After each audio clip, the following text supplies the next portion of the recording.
Good morning friends, आप सभी का फ्यूचर कोचिंग क्लासेस की इस ऑनलाइन प्लेटफॉर्म पे बहुत बहुत स्वागत है। आज हम आपके लिए लेके आए हैं भारत का भूगोल, जिसमें हम भारत के भूगोल के बारे में देखेंगे विस्तार से। और चलिए शुरू करते हैं भारत का भूगोल। और भारत का भूगोल शुरू करने से पहले हम देखेंगे पृथ्वी के बारे में। पृथ्वी है कहाँ पर? देखिए, आपको ये दिख रहा होगा, ये क्या है? मिल्की वे है, जिसे हम कहते हैं आकाश गंगा।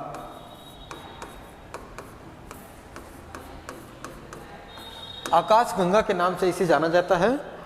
और इस आकाश गंगा में करोड़ों अरबों कह सकते हैं बहुत से तारे आपको दिख रहे हैं, छोटे छोटे जो सब तारे हैं। इन तारों का एक समूह होता है, जिस समूह को हम कहते हैं सौर परिवार या सौर मंडल कहते हैं। आइए उस सौर मंडल में हम देखते हैं, अपना सूर्य का एक सौर मंडल है जिसे हम देखेंगे। ये आपको सूर्य दिख रहा होगा। इस सौर परिवार में, सौर मंडल में सबसे मुख्य तारा है, कौन सा है? सूर्य है। इस सूर्य के चारों तरफ सभी जो 8 ग्रह हैं, ये चक्कर लगाते हैं। इन 8 ग्रहों में सबसे सूर्य के समीप ग्रह कौन सा है? बुध है। ये देखिए, जस्ट समीप में है बुध आपको। उसके बाद आपको जस्ट समीप मिल जाएगा शुक्र ग्रह मिल जाएगा। और तीसरे क्रम पे आ जाता है अपना पृथ्वी। पृथ्वी के जस्ट समीप में है मंगल ग्रह। मंगल ग्रह के बाद आता है बृहस्पति ग्रह। क्लियर है? ये देखिए, बृहस्पति ग्रह सबसे बड़ा है। और बृहस्पति ग्रह के बाद आता है शनि। कौन सा है? शनि ग्रह। और अरुण और वरुण। ये टोटल कुल मिलाकर 8 ग्रह आपको मिलेंगे। 8 ग्रह में हम जिसमें से अपना पृथ्वी है, इसके बारे में हम चर्चा करेंगे। इस पृथ्वी पे एक देश है अपना प्यारा भारत, उसके बारे में हम विस्तार से देखेंगे। आइए शुरू करते हैं अपना भारत के बारे में, जिसमें हम देखेंगे भारत का भूगोल में भारत का नाम। भारत के नाम में सबसे देखेंगे, यहाँ पे ऊपर जस्ट ऊपर है जम्बू द्वीप। जम्बू द्वीप आपको कहाँ मिला है? ये बौद्ध ग्रंथों में। कहाँ पे? बौद्ध ग्रंथों में भारत को जम्बू द्वीप कहा गया है। उसके बाद आता है भारतवर्ष। भारतवर्ष नाम पुराणों में, कहाँ पे? पुराणों में जो 18 पुराण हैं हिंदू धर्म के, इनमें भारत को भारतवर्ष कहा गया है। बात आती है हिंदुस्तान। हिंदुस्तान नाम किसने रखा? ईरानियों ने। कौन ने? ईरानी ने। ईरानियों ने भारत को हिंदुस्तान कहकर संबोधित किया। उसके बाद इंडिया की बात आती है तो यूनानियों ने, या तो हम कह सकते हैं अंग्रेजों ने। कौन? अंग्रेजों ने भारत को इंडिया कहा। और एक नाम और सामने आता है, आर्यावर्त। क्या नाम है?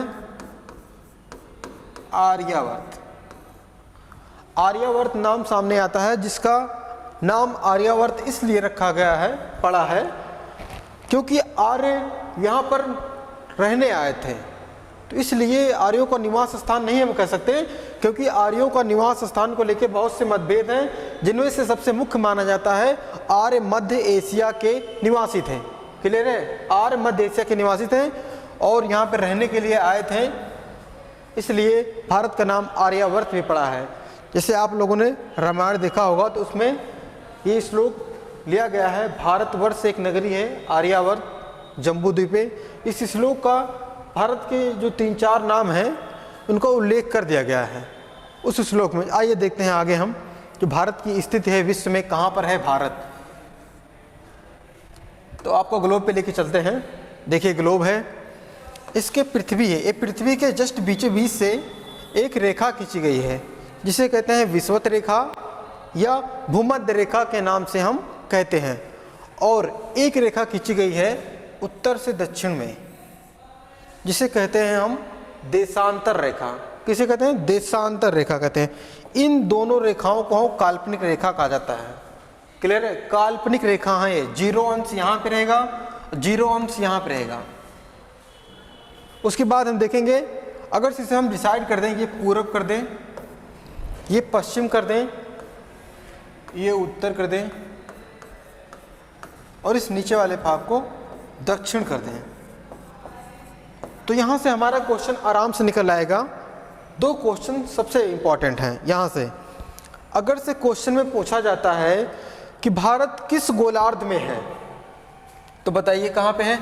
पृथ्वी के बीचों बीच से रेखा खींची गई है, जस्ट ऊपर कौन सा है? ये उत्तरी गोलार्ध है। तो भारत कहाँ पे हो जाएगा? ये अपना हो जाएगा भारत उत्तरी गोलार्ध में है। क्लियर है? उसके बाद बात आती है कि अगर से पूछता है भारत किस देशांतर में है, तो आपको यहाँ पे हमने बताया था इसे देशांतर रेखा कहते हैं, जीरोस जो खींचा गया है उत्तर से दक्षिण में। तो इसके जस्ट पूरब में आ जाता है भारत। तो भारत किस देशांतर में आएगा? पूर्वी देशांतर में। क्लियर है? देशांतर की बात आएगी तो पूर्वी देशांतर में, और गोलार्ध की बात आएगी तो उत्तरी गोलार्ध में। ये बात आपको क्लियर होना चाहिए। आइए हम देखते हैं जो भारत है इसके जो क्षेत्रफल है इसके बारे में। क्षेत्रफल के बारे में देखें तो भारत का क्षेत्रफल विश्व में किस स्थान पे आता है? 7वें स्थान पे आता है। क्लियर है? 7वें स्थान पे। सबसे नंबर 1 पे क्षेत्रफल की दृष्टि से रूस है, उसके बाद कनाडा है, तीसरे नंबर पे आता है चाइना, और चौथे नंबर पे आ जाता है अमेरिका, 5वें नंबर पर आ जाता है ब्राज़ील, और 6वें नंबर पर आ जाता है ऑस्ट्रेलिया, और 7वें नंबर पर आ जाता है अपना प्यारा भारत। क्रम में आप ध्यान देंगे, नंबर 1 पर है रसिया और नंबर 7 पे है भारत। जो भारत के पास ये भूभाग है, ये विश्व के क्षेत्रफल का कितना % है? कितना है? 2.43%। ध्यान देंगे 2.43%। जो परसेंट के हिसाब से देखा जाए, 100% मांग लिया जाए ग्लोब को, उसमें से 2.43% भारत के पास क्षेत्रफल है। क्लियर है यहाँ तक? आइए हम देखते हैं आगे। देखिए भारत की स्थित एशिया में, भारत एशिया में कहाँ पर है? देखिए ये एशिया है, यहाँ से यूराल पर्वत से अलग हो जाता है रूस, उसके बाद यहाँ पे इंडोनेशिया का पूरा भाग आ जाता है एशिया महाद्वीप में। एशिया महाद्वीप की बात आती है तो सबसे बड़ा देश कौन सा है एशिया महाद्वीप का? एशिया महाद्वीप का सबसे बड़ा देश माना जाता है चाइना को। किसको? चाइना को। नंबर 1 पे आ जाएगा चीन। और एशिया महाद्वीप में टोटल कितने देश हैं? टोटल 50 देश हैं। टोटल 50 देश हैं एशिया महाद्वीप में। और एशिया महाद्वीप का सबसे बड़ा देश हो गया चाइना, और सबसे छोटा देश अगर से पूछा जाता है तो हो जाएगा मालदीव। क्या नाम है? सबसे छोटा द्वीप है मालदीव। आपको क्लियर हो गया यहाँ तक? आइए हम आगे देखते हैं। बात आती है दक्षिण एशिया। यहाँ पे दक्षिण एशिया में टोटल कितने देश हैं? सबसे इंपॉर्टेंट क्वेश्चन यहाँ से बनता है कि दक्षिण एशिया में टोटल कितने देश हैं? देशों की संख्या हमारी है 8। टोटल 8 देश हैं दक्षिण एशिया में। देखिए इनका भारत है, पाकिस्तान है, अफगानिस्तान है, नेपाल है, भूटान, बांग्लादेश, श्रीलंका और मालदीव। टोटल कितने हैं? टोटल 8 देशों, जो 8 देश हैं इनको दक्षिण एशियाई देश कहा जाता है। तो पहले 7 थे, अफगानिस्तान को जल्दी जोड़ा गया है। तो सबसे छोटा देश इनमें भी देखा जाए तो कौन रहेगा? मालदीव ही रहेगा। क्लियर है यहाँ तक? आइए देखते हैं और भारत के बारे में विस्तार से देखेंगे। तो भारत है क्या? भारत एक स्वतंत्र वर्तमान में राष्ट्र है जहाँ पे जनता के द्वारा एक प्रतिनिधि को चुना जाता है, जिसे कहते हैं जनता के द्वारा जनता के लिए चुनी गई सरकार कहते हैं, जिसे हम कह सकते हैं लोकतांत्रिक गणराज्य कहते हैं। क्या कहते हैं? लोकतांत्रिक गणराज्य कहते हैं। उसके बाद क्या है? समाजवादी, धर्मनिरपेक्ष, ये प्रस्तावना में शब्द हैं जिन्हें भारत वर्तमान में कहा जाता है। क्लियर है? अब यहाँ पे हम देखें, जो भारत आपको यहाँ पे छोटा सा दिख रहा होगा मैप में, इसके उत्तर में कौन सा है पर्वत श्रेणी? हिमालय पर्वत श्रेणी है। और हल्का सा पश्चिम में लेकर उत्तर पश्चिम हम अगर से कहें तो एक पर्वत है, उसका नाम क्या है? हिंदू कुश पर्वत। क्या नाम है? हिंदू कुश पर्वत। क्लियर है? और दक्षिण में अगर से पूछ रहा है तो हिंद महासागर है। कौन सा महासागर है? हिंद महासागर। और दक्षिण पूरब में पूछता है क्वेश्चन तो क्या हो जाएगा? बंगाल की खाड़ी है। देखिए दक्षिण पूरब में है बंगाल की खाड़ी। क्लियर है? अब आगे देखते हैं हम भारत के वर्तमान में क्या है। वर्तमान में भारत के पास 28 राज्य और 8 केंद्र शासित प्रदेश हैं। क्लियर है? 28 राज्य, 8 केंद्र शासित प्रदेश।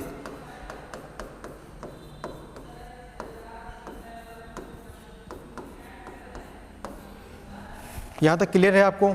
अगर से देखें इन 28 राज्यों में सबसे बड़ा राज्य कौन सा है? तो सबसे बड़ा राज्य राजस्थान है, और नंबर 2 पर आ जाता है मध्य प्रदेश, तीसरे पे आता है महाराष्ट्र, और चौथे क्रम पे आ जाएगा अपना उत्तर प्रदेश। क्रम आप ध्यान देंगे। और सबसे छोटा राज्य अगर से पूछा जाए तो कौन सा हो जाएगा? गोवा। गोवा देखिए यहां पर है आपको, गोवा सबसे छोटा राज्य है, जो 1987 में ऑपरेशन विजय, ध्यान देंगे आप, ऑपरेशन विजय, ऑपरेशन विजय के नाम विजय चला था, जो 1987 में पुर्तगाल से अलग किया गया था। पुर्तगालियों की बात आती है, भारत में सबसे पहले आने वाला विदेशी कौन थे? पुर्तगाली थे, और सबसे बाद में जाने वाले विदेशी पुर्तगाली हैं। ठीक है? ऑपरेशन विजय के साथ उनको भारत से भगा दिया गया। उसके बाद केंद्र शासित प्रदेशों पे हम आते हैं, तो 8 केंद्र शासित प्रदेशों में सबसे बड़ा केंद्र शासित प्रदेश कौन सा है?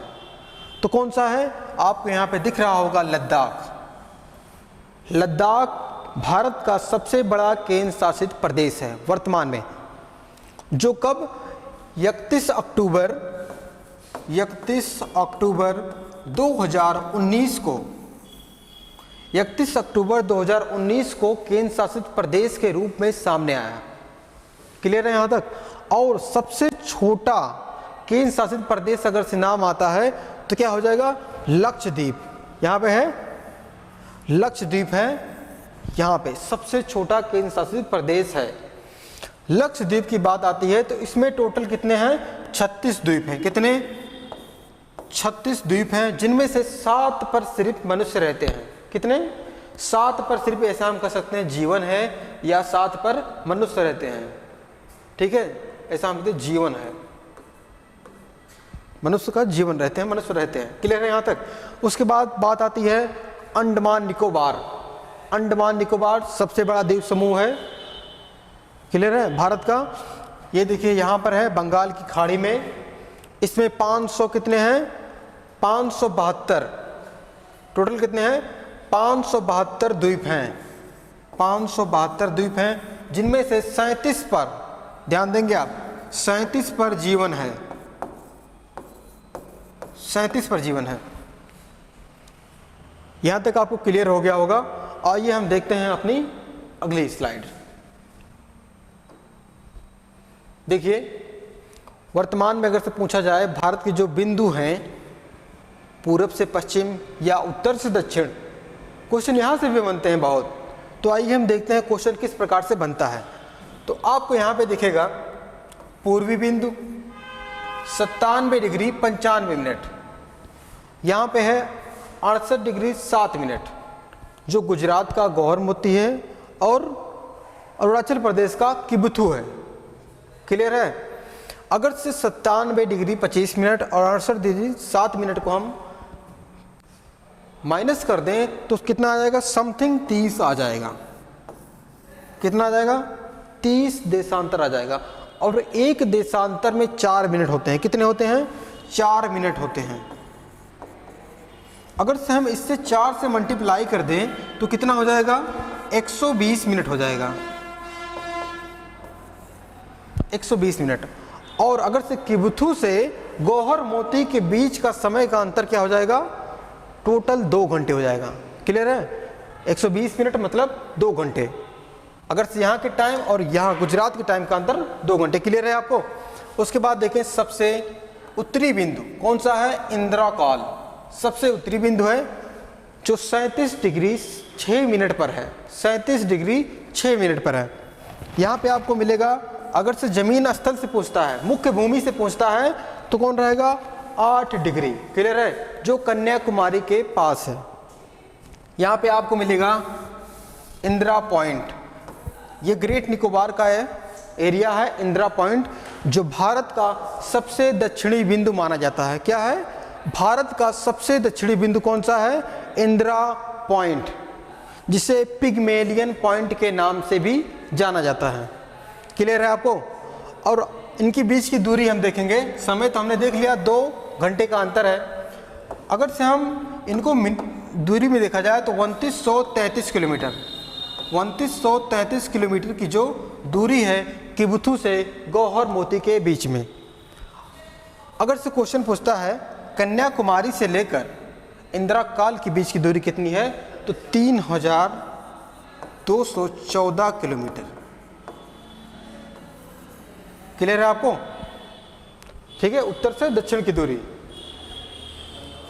आइए हम देखते हैं जो भारत की तट रेखाएं, पहले सीमाओं को हम देख लें।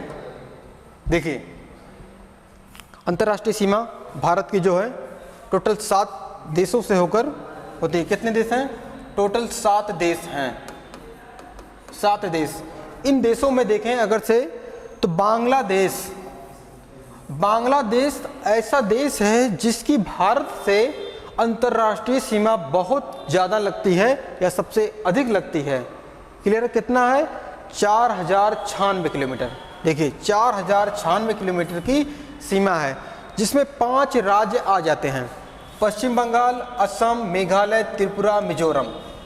ये 5 राज्य देखिए यहाँ पे हैं। वेस्ट बंगाल मिल जाएगा जो 5 राज्यों से घिरा हुआ है। उसके बाद है चीन, 3488 किलोमीटर की सीमा बनाता है। तो देखिए इस वाले एरिया से हम लेंगे यहाँ से और हल्का सा सिक्किम का एरिया, अरुणाचल प्रदेश, तो क्या हो जाएगा? हिमाचल प्रदेश, उत्तराखंड, सिक्किम, अरुणाचल प्रदेश और लद्दाख, एक केंद्र शासित प्रदेश, 4 राज्य। क्लियर है? उसके बाद पाकिस्तान की बात आती है, 3323 किलोमीटर। इस वाले एरिया में देखें गुजरात, राजस्थान, जम्मू कश्मीर और लद्दाख। देखिए जम्मू कश्मीर, पंजाब, राजस्थान, गुजरात, लद्दाख, 3 राज्य, 2 केंद्र शासित प्रदेश, 1 2 3 राज्य हैं और 2 केंद्र शासित प्रदेश हैं। बात आती है नेपाल, चौथे क्रम पे है नेपाल, 1751 किलोमीटर की सीमा बना रहा है, जो उत्तराखंड, उत्तर प्रदेश, बिहार, पश्चिम बंगाल और सिक्किम। सबसे अधिक पूछा जाए बिहार सबसे अधिक सीमा बनाता है नेपाल से, और नंबर 2 पर आ जाता है उत्तर प्रदेश। क्लियर है यहाँ तक?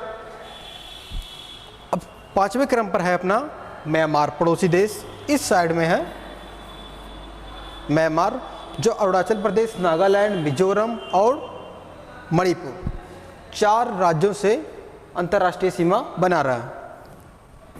बात आती है भूटान की, तो देखिए भूटान यहाँ पे, जिसकी राजधानी है थिम्पू, और ये टोटल ये भी 4 राज्यों से अंतर्राष्ट्रीय सीमा बनाता है, सिक्किम, पश्चिम बंगाल, असम, अरुणाचल प्रदेश। क्लियर है यहाँ तक? और एक देश है अफगानिस्तान, जो सीमा बनाता है लद्दाख से। बात आती है अफगानिस्तान, तो यहाँ पे देखिए है पाकिस्तान ऑक्युपाइड कश्मीर, जिसे POK के नाम से जाना जाता है, जिसे चीन ने पाकिस्तान ने अवैध रूप से कब्जा कर लिया है। ये ऐसी जो सीमा है 106 किलोमीटर की है, वर्तमान में भारत के कंट्रोल में नहीं आता। सबसे मुख्य बात यही है कि ये भारत के कंट्रोल में नहीं आता, क्योंकि ये पाकिस्तान ने अवैध रूप से कब्जा कर लिया है। अब थोड़ा सा यहाँ पे भाग आता है जो अक्साइड चीन के नाम से जाना जाता है, जो पाकिस्तान ने चीन को अवैध रूप से बेच दिया था हमारा स्थान, लेकिन पाकिस्तान ने चीन को बेच दिया। क्लियर है यहाँ तक? आइए देखते हैं हम आगे सीमाएं। स्थल सीमा 7 देश थे, जिनमें से हम देखेंगे स्थल सीमाएं कितनी हैं। तो यहाँ से गुजरात से अगर से देखा जाए तो यहाँ अरुणाचल प्रदेश के बीच जो यहाँ तक आता है सीमा बांग्लादेश तक, कितना है? 15,200 किलोमीटर। 15,200 किलोमीटर की अंतर्राष्ट्रीय सीमा है। क्लियर है यहाँ तक? 15,200 किलोमीटर के। अगर से पूछ लिया जाए तो कितने हैं? 7 देश हैं। आपको क्लियर हो गया होगा। ऊपर का जो स्थान है 15,200 किलोमीटर की सीमा बनाता है। आइए देखते हैं जल सीमा। जल सीमा की बात आती है तो कितना है? पहले इसमें 2 प्रकार से क्वेश्चन बनते हैं। जल सीमा पूछता है आपसे तो एक पूछेगा स्थल से, स्थल की जो तटीय सीमा है उसको पूछ लेगा, या तो पूछेगा द्वीपों सहित, द्वीपों को जोड़ के कितना हमारा किलोमीटर। अगर से हम द्वीपों को छोड़ दिया जाए तो हो जाएगा हमारा 6100 किलोमीटर। कितना है? 6100 किलोमीटर। 6100 किलोमीटर की सीमा हो रही है द्वीपों को छोड़कर। अगर से हम इन द्वीपों, जैसे छोटे द्वीप हैं लक्षद्वीप और अंडमान निकोबार, इन द्वीपों को शामिल कर लेते हैं तो हमारा हो जाता है 7,516 किलोमीटर। कितना है? 7,516.6 किलोमीटर। 7,516.6 किलोमीटर की हमारी द्वीपों को शामिल करने पर तटीय सीमा हो जाती है। क्लियर है यहाँ तक? आइए देखते हैं हम आगे का। अंतर्राष्ट्रीय तिथि रेखा हम देखेंगे, जो 82.5 डिग्री के नाम से जाना जाता है। जो भारत का टाइम देखा जाता है कहाँ से? इलाहाबाद के नैनी से। अगर से अंतर्राष्ट्रीय टाइम देखा जाए तो ग्रीनविच नामक स्थान से अंतर्राष्ट्रीय समय डिसाइड किया जाता है। तो ग्रीनविच जो स्थान है इंग्लैंड के पास है। ठीक है, आइए देखते हैं इंडिया का 82.5 डिग्री इलाहाबाद के नैनी से। क्वेश्चन इस प्रकार से बनता है, ऐसे कौन से राज्य हैं जो 82.5 डिग्री अंतर्राष्ट्रीय तिथि रेखा पर आते हैं?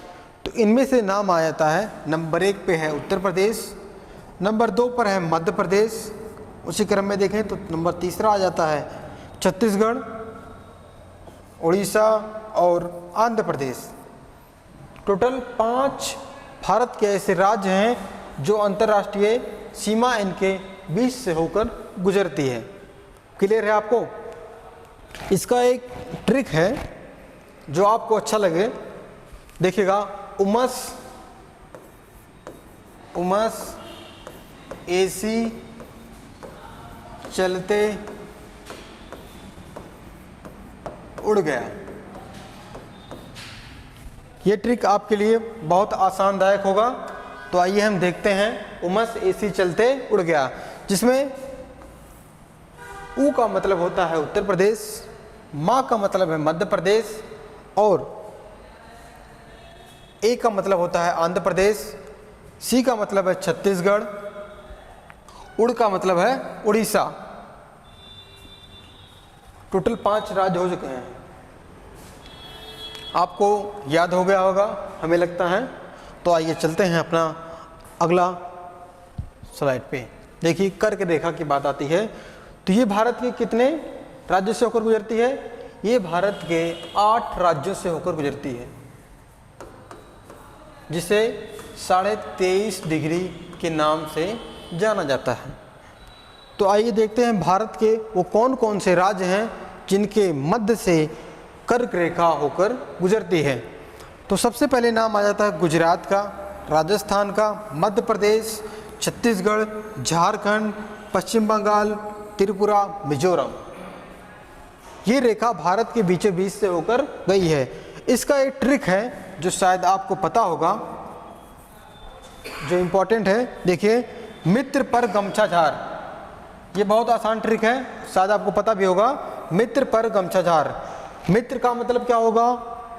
त्रिपुरा और मिजोरम। मित्र का मतलब होगा इसमें त्रिपुरा और मिजोरम। पा का अर्थ है पश्चिम बंगाल, रा का अर्थ है इस ट्रिक में राजस्थान, गा का अर्थ है गुजरात, मा का अर्थ है मध्य प्रदेश और छा का अर्थ है छत्तीसगढ़ और झार का अर्थ है झारखंड। टोटल मिलाकर 8 राज्य हो चुके हैं जो भारत के बीचों बीच से जाने वाली कर्क रेखा है, इनके मध्य आता है। तो आइए देखते हैं हम अपना, अब देखते हैं हम भारत के प्रमुख चैनल जो भारत के समीप चैनल हैं उनको हम विस्तार से देखते हैं। पहला चैनल है 8 डिग्री चैनल। कितना है? 8 डिग्री चैनल किसके मध्य है? मिनिकॉय और मालदीव के बीच में है 8 डिग्री चैनल। आइए हम इसको देखते हैं मैप में कहाँ पर है मिनिकॉय और मालदीव के मध्य 8 डिग्री चैनल। देखिए आपको यहाँ पे दिख रहा होगा मालदीव और यहाँ पे है लक्षद्वीप, और लक्षद्वीप का एक द्वीप है उसका नाम है मिनिकॉय। तो मिनिकॉय और मालदीव के मध्य में है 8 डिग्री चैनल। देखिए आपको यहाँ 10 दिख रहा है, 10 के जस्ट नीचे होगा 8 डिग्री चैनल है मिनिकॉय और मालदीव के मध्य में। बात आती है 9 डिग्री चैनल। 9 डिग्री चैनल ये मिनिकॉय और लक्षद्वीप के मध्य है, मतलब जस्ट 8 के ऊपर कौन सा है? देखिए यहाँ पे आपको दिख रहा होगा लक्षद्वीप और यहाँ पे इसका एक द्वीप है मिनिकॉय, और इन दोनों के बीच में कौन सा है? 9 डिग्री चैनल है। क्लियर है? उसके बाद आता है 6 डिग्री चैनल। 6 डिग्री चैनल कहाँ पर है? 6 डिग्री चैनल के बाद आती है ग्रेट निकोबार और इंडोनेशिया का सुमात्रा द्वीप। ग्रेट निकोबार मैप में हम देखते हैं कहाँ पर है, आपको यहाँ पे दिख रहा होगा ग्रेट निकोबार। देखिए जहाँ पे इंदिरा पॉइंट है उसी के पास है ग्रेट निकोबार हम कहते हैं। जस्ट समीप में आपको दिख रहा होगा इंडोनेशिया। इंडोनेशिया के मध्य में इस चैनल बना हुआ है, उस चैनल का नाम है 6 डिग्री चैनल। क्लियर है यहाँ तक? बात आती है 10 डिग्री चैनल की, जो सबसे इम्पोर्टेंट इस चैनलों में है। 10 डिग्री चैनल की बात आती है अंडमान, लघु अंडमान और निकोबार। जो निकोबार का बड़ा द्वीप है उसको अलग करता है। जैसे यहाँ पे देखिए, यहाँ पे आपको दिख रहा है ये देखिए ये जो लाइन गई है इसे कहते हैं 10 डिग्री चैनल, जो अंडमान को, ग्रेट निकोबार को, लघु अंडमान जो है अलग कर रहा है। क्लियर है यहाँ तक? 10 डिग्री चैनल। उसके बाद एक चैनल और है जस्ट समीप में, ग्रेट चैनल। ग्रेट चैनल की बात आती है, ये कहाँ पर है? ये है इंदिरा पॉइंट और इंडोनेशिया के मध्य में है। इंदिरा पॉइंट देखिए ये दक्षिणी बिंदु है भारत का, उसके और इंडिया का दक्षिणी बिंदु और इंडोनेशिया का जो चैनल है सुमात्रा, उसी के जस्ट समीप में है ग्रेट चैनल। तो ग्रेट चैनल के नाम से हम जानते हैं इस वाले एरिया को। बात आती है पाक जल संधि। पाक जल संधि तो सभी लोग जानते हैं, हमारी पिछली क्लास में बताया गया था पाक जल संधि के बारे में। तो आइए देखते हैं वो मैप में कहाँ पर है। आपको दिखेगा मैप में, यहाँ पे श्रीलंका है, श्रीलंका के जस्ट समीप में है तमिलनाडु। तमिलनाडु भारत का तमिलनाडु राज्य और श्रीलंका के मध्य में है पाक जल संधि। पाक जल संधि की बात आती है तो इसके पाक जल संधि के ऊपर क्या है? बंगाल की खाड़ी, और उसके जस्ट नीचे यहाँ पे मिलेगा आपको मन्नार की खाड़ी। 2 खाड़ियाँ हैं, एक क्या है? बंगाल की खाड़ी और एक मन्नार की खाड़ी। बात आती है इसका नामकरण पाक क्यों पड़ा? एक ब्रिटिश गवर्नर थे, उनके नाम पर पड़ा है ये पाक जल संधि। उनका नाम था एल्बर्ट पाक, ठीक है, उनके नाम पर रखा गया है पाक जल संधि का नाम। ये आपको क्लियर हो गया होगा। उसके बाद आता है कोको जल संधि। ये जल संधि कहाँ पर है? ये देखिए अंडमान और कोको द्वीप म्यांमार का जो उसके मध्य में है। आइए हम इसको देखते हैं मैप में कहाँ पर है। देखिए यहाँ पे है म्यांमार का एरिया, यहाँ पे है कोको द्वीप, और यहाँ ये एरिया किसका है? इंडिया का अंडमान निकोबार है। इन दोनों के मध्य में है कोको जल संधि। कोको द्वीप के नाम पर कोको जल संधि का नाम रखा गया है। तो आइए देखते हैं आगे हम।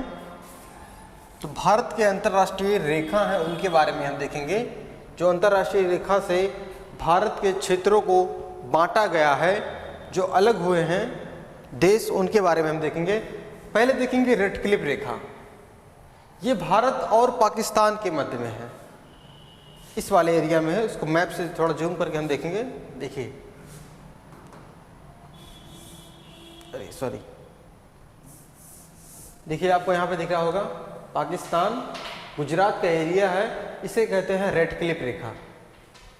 इस रेखा का निर्धारण रेडक्लिफ व्यक्ति ने किया था जो इंग्लैंड के थे, और ये कब किया था? 17 अगस्त 1947 को। 17 अगस्त 1947 को रेडक्लिफ जो रेखा है इसका निर्धारण किया गया था। क्लियर है आपको? उसके बाद मैकमोहन रेखा की बात आती है, तो ये कहाँ पर है? भारत और चीन के मध्य में है। भारत और चीन के मध्य में है मैकमोहन रेखा। तो ये मैकमोहन रेखा यहाँ पर है, आपको दिख रहा होगा, अरुणाचल प्रदेश के इस एरिया में और लद्दाख के इस एरिया में। तो इस रेखा का निर्धारण किया गया था 1914 में। कब किया गया था? 1914 में। क्लियर है? और तीसरा है डुरंड रेखा। डुरंड रेखा कहाँ पर है? भारत और अफगानिस्तान के मध्य। तो ये वाला एरिया देखेंगे हम, भारत और अफगानिस्तान का है। 106 किलोमीटर का एरिया है, लेकिन वर्तमान में भारत के कंट्रोल में नहीं आता। क्यों नहीं आता? क्योंकि ये पीओके का पार्ट माना गया है। वर्तमान में पीओके का मतलब हमने बताया है, पीओके पाकिस्तान ऑक्युपाइड कश्मीर।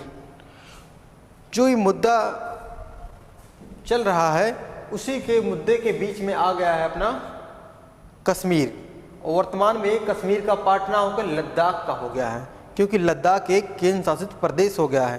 पहले तो ये ऊपर का एरिया क्या था? कश्मीर था, लेकिन अब 2 केंद्र शासित प्रदेश हो चुके हैं, लद्दाख और जम्मू कश्मीर।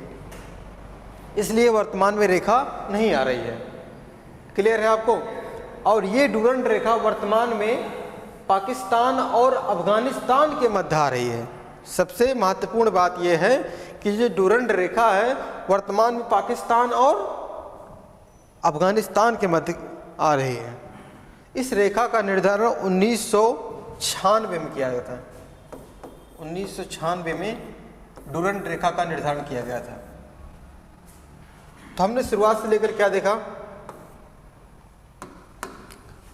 भारत की स्थिति के बारे में देखा, विश्व में कहाँ पर है भारत, ग्लोब में देखें किस क्षेत्रफल में किस क्रम पे है भारत, इसकी सीमाएं कितने देशों से लगती हैं इसके बारे में देखा, अंतर्राष्ट्रीय रेखाएं जो गई हैं इनके बारे में देखा। हमने सबका विस्तार से हमने विश्लेषण किया। और हमारी वीडियो आपको अच्छी लगी हैं तो वीडियो को लाइक कीजिएगा। अगर से आप चैनल पर पहली बार ज्वाइन हो रहे हैं तो चैनल को सब्सक्राइब कीजिएगा और अपने दोस्तों तक शेयर भी कीजिएगा, जिससे जानकारियों को साझा हो सके। और मिलते हैं आपसे नेक्स्ट वीडियो में। धन्यवाद।